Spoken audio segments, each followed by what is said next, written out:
ভাই কই যাবেন? ঢাকা যামু, ঢাকা। কয়টা নিবেন ভাড়া? ভাই ঢাকা যাবেন? ঢাকা মহাখালী, মহাখালী, ঢাকা মহাখালী। এটা ঢাকা রোড ঠিক আছে, কিন্তু ঢাকাতে ঢাকা যাবো না। কে ঢাকা যান না? এই যে মেলা মানুষ দেখতেছে। এরা সামনে বাজারে যাবে, করিতলা যাবে। এরা তো ঢাকার যাত্রী না। ঢাকা যাব না। না, ঢাকার গাড়ি না এটা। আপনি এক কাজ করেন, আপনার ভাড়া যা লাগে আমি তাই দিমু, কিন্তু ঘটনা হলো কি, বাসে গেলে পারে না, আমার বমি বমি থাকে। এই বমির কারণে আমি বাসে যাবো না। আপনি আমাকে ঢাকা যায়, ওই গাবতলি, ঢাকা গাবতলি আছে না, ওখানে আমাকে নামায় দেন। আরে ভাই ঢাকা যাবো না, এর ওই সামনে বাজারে যাবো, ঢাকা যাবো না। আগে ঢাকা যাইতে দিব না, সত্যি বেরিয়ে যাবো, আগে আটকাবো। ঢাকার গাড়ি নেই এটা। আপনি এ জায়গায় দাঁড়ান, এদিক থেকে বাস আসবো, ঢাকার বাস আসবো, আপনি ঢাকার বাসে চলে যান। ড্রাইভার সাহেব, এই লোক তো পাগল, তার ছিড়ছে, কালকে আমাকে ঠকাইছে, বোকা বানাইছে। কালকে আপনি ঠকাইছে? জি, কালকে আমাকে বোকা বানাইছে।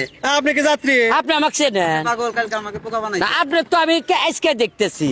না, না, আপনি আমাকে থাকেন। ভাই, এই লোক পাগল ড্রাইভার সাহেব, না, থাকেন থাকেন, আপনি আসেন পরে গাড়ি দেখবেন। কি এক মহা যন্ত্রণা, কইলেন যে বমি বমি থাকে আমার, বাসে গেলে পরে আমার বমি বমি থাকে।